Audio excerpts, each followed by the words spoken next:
15 August 1947 Bharat स्वतंत्र झालाय. शेकडो वर्षाच्या परकीय राजवटीनंतर आपल्या हातात आपल्या देशाची सत्ता आली आहे.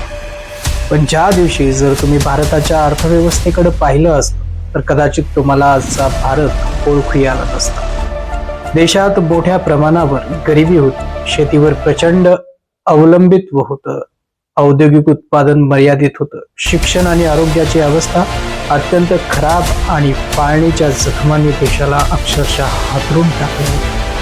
म्हणजे भारत राजकीय दृष्ट्या स्वतंत्र झाला होता, पण आर्थिक दृष्ट्या त्याचा प्रवास जवळजवळ शून्यापासून सुरू होणार होता.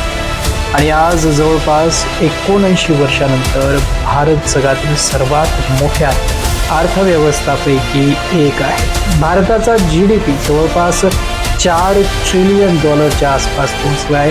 डिजिटल इंडिया पासून UPI पर्यंत, IT पासून स्पेस टेक्नॉलॉजी पर्यंत, स्टार्टअप इंडिया पासून मॅन्युफॅक्चरिंग पर्यंत भारताने जगाला आपली क्षमता दाखवून दिली आहे. पण मग एक प्रश्न अजूनही उरतो, भारताला गरिबीतून बाहेर पडायला एवढा वेळ का लागला? 1947 मध्ये आपण कुठे होतो? नेहरूंच्या नियोजना मॉडेलने भारताला काय दिलं आणि कुठे अडवलं? लायसन्स राजने अर्थव्यवस्थेला किती नुकसान केलं?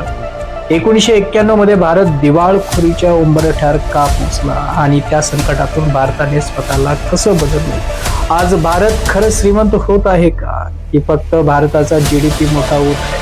आणि सर्वात महत्वाचं म्हणजे 2047 मध्ये भारत कुठे असेल? आज आपण 1947 पासून 2026 पर्यंत भारताच्या आर्थिक प्रवासाची ही संपूर्ण कथा समजून घेणार आहोत. नमस्कार, मी विजन बोलतोय. विजन 360 मराठीमध्ये आपल्या सर्वांचं स्वागत आहे. 1947 मध्ये भारत स्वतंत्र झाला, पण आपल्याला एक अत्यंत कठीण वारसा मिळाला होता. भारताची अर्थव्यवस्था मोठ्या प्रमाणावर शेतीवर आधारित होती. उद्योग मर्यादित होते, आधुनिक उत्पादन क्षमता कमी होती, साक्षरता अत्यंत कमी होती, आरोग्य व्यवस्था कमकुवत होती, पायाभूत सुविधा अपुऱ्या होत्या आणि त्यात फाळणी झाली. लाखो लोक विस्थापित झाले, बाजारपेठा विभागल्या गेल्या, प्रशासकीय व्यवस्था आणि संसाधनावर प्रचंड ताण आला. त्यामुळे भारताने स्वातंत्र्य मिळवलं तेव्हा त्यांच्यासमोर फक्त देश चालवण्याचं आव्हान नव्हतं, त्यांच्यासमोर एक आधुनिक राष्ट्र उभं करण्याचं आव्हान होतं. आता प्रश्न होता, पुढे जायचं कसं? भारताने अमेरिकेसारखा पूर्णपणे कॅपिटलिस्ट मार्ग का निवडला नाही, किंवा सोव्हिएत युनियन सारखी पूर्णपणे सोशलिस्ट व्यवस्था का स्वीकारली नाही?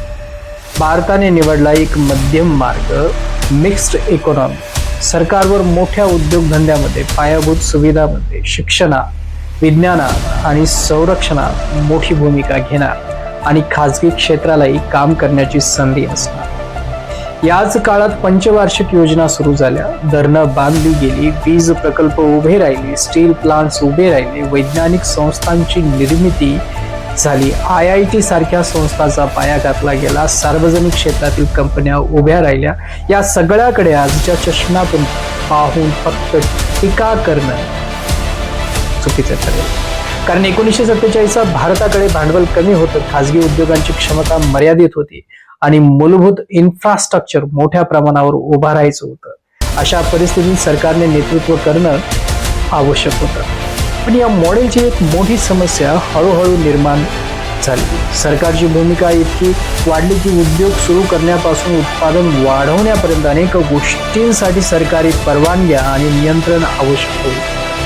कल्पना करा, तुमच्याकडे पैसा आहे, तुम्हाला कारखाना सुरू करायचा, तुम्ही जोखीम घ्यायला तयार आहात, पण तुम्ही किती उत्पादन करणार, कुठे कारखाना उभारणार, कोणत्या क्षेत्रात गुंतवणूक करणार, काही वस्तू आयात करणार का, यासारख्या अनेक निर्णयांमध्ये सरकारी नियंत्रण वाढत गेलं. याच वातावरणाला पुढे लोकप्रिय भाषेत लायसन्स राज म्हटलं गेलं. आणि जेव्हा अर्थव्यवस्थेत स्पर्धा कमी होते तेव्हा इनोव्हेशन कमी होण्याचा धोका वाढतो, उत्पादकता कमी राहू शकते आणि ग्राहकांना महाग वस्तू मिळू शकतात. भारताची आर्थिक वाढ त्यामुळे अनेक दशक तुलनेनं मंद राहिली. पण पुन्हा एकदा इतिहासाला एक वाक्यात बंदिस्त करणं चुकीचं आहे. भारताच्या विकासाचा वेग कमी राहण्यामागे फक्त सरकारी नियंत्रण नव्हतं. देशासमोर कमी भांडवल, कमी तंत्रज्ञान, लोकसंख्येची झपाट्याने वाढ, युद्ध, दुष्काळ, अन्नधान्यांची कमतरता आणि जागतिक आर्थिक परिस्थिती अशी अनेक आव्हानं होती. 1962 मध्ये चीन सोबत युद्ध झालं, 1965 मध्ये पाकिस्तानासोबत युद्ध झालं, 1971 मध्ये पुन्हा युद्ध झालं. देशाला अनेकदा दुष्काळाचा सामना करावा लागला. एक काळ असा होता की भारताला अन्नधान्याच्या गरजेसाठी परदेशाकडे पाहावं लागत होतं. पण याच संकटातून भारताने एक मोठी झेप घेतली. त्याला ग्रीन रिव्होल्यूशन, उच्च उत्पादन देणारी बियाणं, सिंचन, खते, कृषी संशोधन आणि सरकारी खरेदी यामुळे भारताच्या अन्न उत्पादनात मोठी वाढ झाली. म्हणजे कालपर्यंत अन्नासाठी बाहेर पाहणारा देश स्वतःच्या अन्न सुरक्षेच्या दिशेने पुढे जाऊ लागला. आता 1960 आणि 1970च्या दशकाकडे पाहिलं तर भारताची अर्थव्यवस्था वाढत होती, पण तिचा वेग तुलनेने कमी होता. यासाठी पुढे the Hindu rate of growth हा शब्द वापरला गेला. या शब्दाचा धर्माशी काहीही संबंध नव्हता. त्या काळातील तुलनेने कमी आर्थिक वाढीचे वर्णन करण्यासाठी तो वापरला गेला. देशाची अर्थव्यवस्था वाढत होती, पण लोकसंख्याही वेगाने वाढत होती. त्यामुळे जीडीपी वाढला तरी प्रत्येक व्यक्तीच्या उत्पादनात त्याच वेगाने वाढ होत नव्हती. आणि इथे एक अत्यंत महत्वाची गोष्ट समजून घ्या. देशाचा जीडीपी वाढणं आणि प्रत्येक नागरिक श्रीमंत होणं या दोन वेगवेगळ्या गोष्टी आहेत.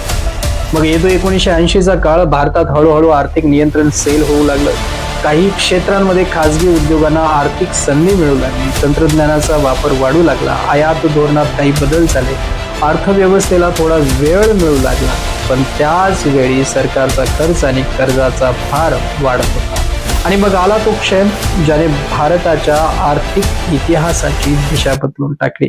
1991 मध्ये भारत गंभीर बॅलन्स ऑफ पेमेंट्स संकटात अडकला. देशाकडे परकीय चलनाचा साठा झपाट्याने कमी झाला. परिस्थिती इतकी गंभीर होती की भारताकडे काही दिवसांच्या आयातापुरतीच परकीय चलन साठा उरला होता. देशाला आपल्या परकीय देणी आणि आवश्यक आयाती सांभाळणं कठीण झालं होतं. रुपयाचं अवमूल्यन करावं लागलं आणि भारताला एक कठीण निर्णय घ्यावा लागला. आपण जुन्या आर्थिक पद्धतीला चिकटून राहणार की अर्थव्यवस्थेत मोठा बदल. पंतप्रधान पी व्ही नरसिंहन राव आणि अर्थमंत्री डॉक्टर मनमोहन सिंग यांच्या नेतृत्वाखाली भारताने आर्थिक सुधारणाचा मार्ग स्वीकारला. उद्योगधंद्यावरील अनेक परवाना नियंत्रण कमी करण्यात आली. परकीय गुंतवणुकीसाठी दार उघडली गेली. आयात निर्यात धोरणात बदल झाले. खासगी क्षेत्राला अधिक स्वातंत्र्य मिळालं आणि भारत जागतिक अर्थव्यवस्थेशी अधिक जोडला जाऊ लागला. लिबरलायझेशन, प्रायव्हेटायझेशन आणि ग्लोबलायझेशन, ज्याला LPG रिफॉर्म्स म्हणून ओळखला जाणारा हा बदल भारताच्या आर्थिक इतिहासातील एक मोठा टर्निंग पॉइंट ठरला. आणि त्यानंतर भारत बदलू लागला. 1990च्या दशकात IT आणि सर्व्हिसेस सेक्टर्स वेगाने वाढू लागले. इन्फोसिस, TCS, विप्रो सारख्या भारतीय कंपन्यांनी जागतिक बाजारपेठेत स्थान मिळवलं. बेंगळुरू, हैदराबाद आणि पुणे सारखी शहरं टेक्नॉलॉजी हब्स बनली. भारतीय इंजिनियर्स आणि प्रोफेशनल्स जगभर पोहोचले. आउटसोर्सिंग वाढलं. सॉफ्टवेअर एक्सपोर्ट्स वाढले आणि जग भारताकडे एका नव्या नजरेने पाहू लागलं. भारत आता फक्त स्वस्त लेबर असलेला देश नव्हता. भारत ज्ञान, तंत्रज्ञान आणि सेवांच्या माध्यमातून जागतिक अर्थव्यवस्थेत आपली जागा निर्माण करत होता. 2000च्या दशकात भारताच्या आर्थिक वाढीला आणखी वेग मिळाला. मोबाईल फोन सामान्य माणसाच्या हातात पोहोचला. इंटरनेट आलं. बँकिंग आणि फायनान्शियल सर्व्हिसेस विस्तारले. शहर वाढली. मध्यम वर्ग मोठा झाला. भारतीय ग्राहकांची खरेदी क्षमता वाढली. पण 2008 मध्ये जगावर ग्लोबल फायनान्शियल क्रायसिस आलं. अमेरिकेपासून युरोपपर्यंत मोठ्या अर्थव्यवस्थांना धक्का बसला. भारतावरही परिणाम झाला. पण भारताने त्यातून रिकव्हरी केली. पुढे बँकिंग क्षेत्रातील खराब कर्ज, गुंतवणुकीतील मंदी आणि रोजगार निर्मितीची समस्या यासारखी नवीन आव्हानं समोर आली. आता आपण 2026 मध्ये उभा आहोत. आजचा भारत 1947च्या भारतापेक्षा पूर्ण वेगळा आहे. भारताची अर्थव्यवस्था जवळपास $4 ट्रिलियन आसपास आहे. भारत जगातील सर्वात मोठ्या अर्थव्यवस्थापैकी आहे. भारतात जगातील सर्वात मोठ्या डिजिटल पेमेंट्स इकोसिस्टीम पैकी एक आहे. UPI व्यवहाराची पद्धत बदलली आहे. भारतीय कंपन्या जगभर व्यवसाय करत आहेत. इस्रोने अंतराळ क्षेत्रात भारताची क्षमता सिद्ध केली आहे. स्टार्टअप इकोसिस्टीम वाढला आहे. मॅन्युफॅक्चरिंग मध्ये गुंतवणुकीसाठी भारत स्पर्धा करत आहे आणि जगातील अनेक कंपन्या भारताकडे मोठ्या मार्केट आणि मॅन्युफॅक्चरिंग डेस्टिनेशन म्हणून पाहत आहे. पण आता आपण स्वतःला एक कठीण प्रश्न विचारला पाहिजे. भारताची अर्थव्यवस्था मोठी झाली आहे म्हणजे प्रत्येक भारतीय श्रीमंत झाला आहे का?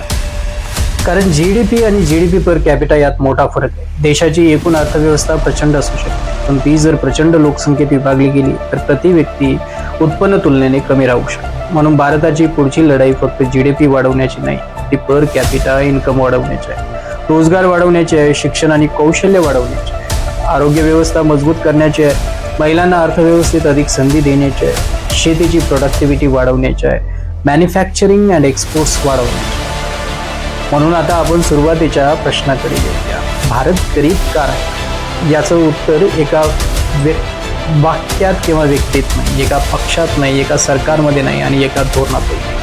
भारताचा औपनिवेशिक वारसा आहे. स्वातंत्र्याच्या वेळी भांडवल आणि औद्योगिक क्षमता कमी होती, शिक्षण आणि आरोग्याची व्यवस्था कमजोर होती, लोकसंख्या प्रचंड होती, अनेक दशक सरकारी नियंत्रण जास्त होतं, युद्ध आणि दुष्काळ आले, तंत्रज्ञान आणि उत्पादकता वाढवण्यासाठी वेळ लागला आणि 1991 पर्यंत भारताला जागतिक अर्थव्यवस्थेशी पूर्णपणे जोडण्याची संधीही मर्यादित होती.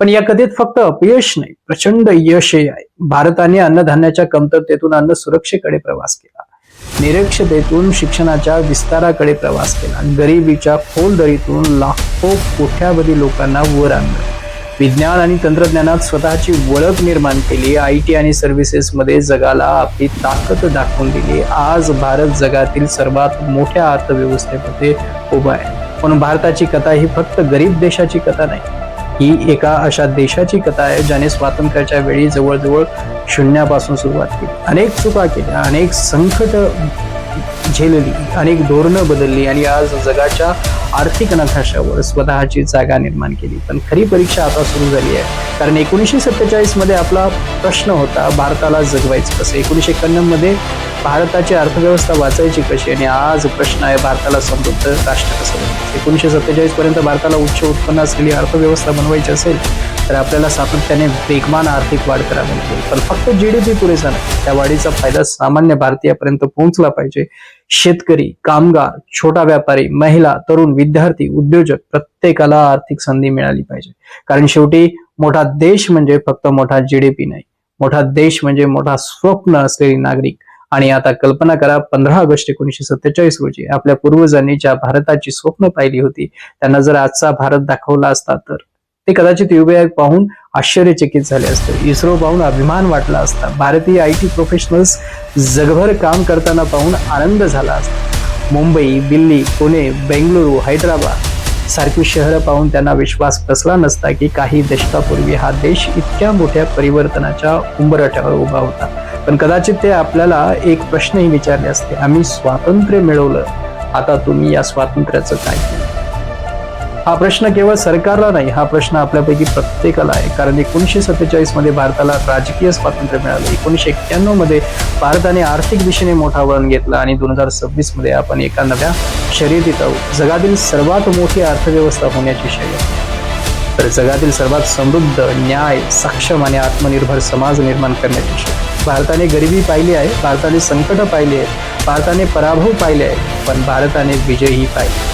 आणि म्हणूनच 15 ऑगस्ट या दिवशी फक्त तिरंगा फडकू नका, त्या तिरंग्याकडे पाहून स्वतःला एक प्रश्न विचारा. 2047 मध्ये तिरंगा जगातील सर्वात शक्तिशाली, समृद्ध आणि विकसित भारतावर फडकवताना आपण पाहणार आहोत. उत्तर इतिहास देणार नाही, उत्तर आपण देणार आहोत. आपल्या निर्णयांनी, आपल्या मेहनतीने, आपल्या शिक्षणाने, आपल्या उद्योगाने, आपल्या विज्ञानाने, आपल्या प्रामाणिकपणाने आणि आपल्या पुढच्या पिढीच्या स्वप्नाने. 1947 मध्ये आपण स्वातंत्र्य मिळवलं, आज आपल्याकडे संधी आहे आणि पुढचा अध्याय आपल्याला लिहायचा आहे. ही केवळ भारताच्या अर्थव्यवस्थेची कथा नाही, ही एका राष्ट्राच्या संघर्षाची कथा आहे, ही एका राष्ट्राच्या पुनर्जन्माची कथा आहे, ही एका राष्ट्राच्या विजयाची कथा आहे. आणि ही विजयाची पताका आपण 2047 मध्ये कुठे फडकवणार आहोत हे आजच्या भारतावर अवलंबून आहे. जय हिंद, जय महाराष्ट्र. व्हिडिओ आवडला असेल तर लाईक करा आणि प्रत्येक भारतीयांसोबत शेअर करायला विसरू नका. नमस्कार, मी विजन बोलतो, विजन 360 मराठीमध्ये. पुन्हा एकदा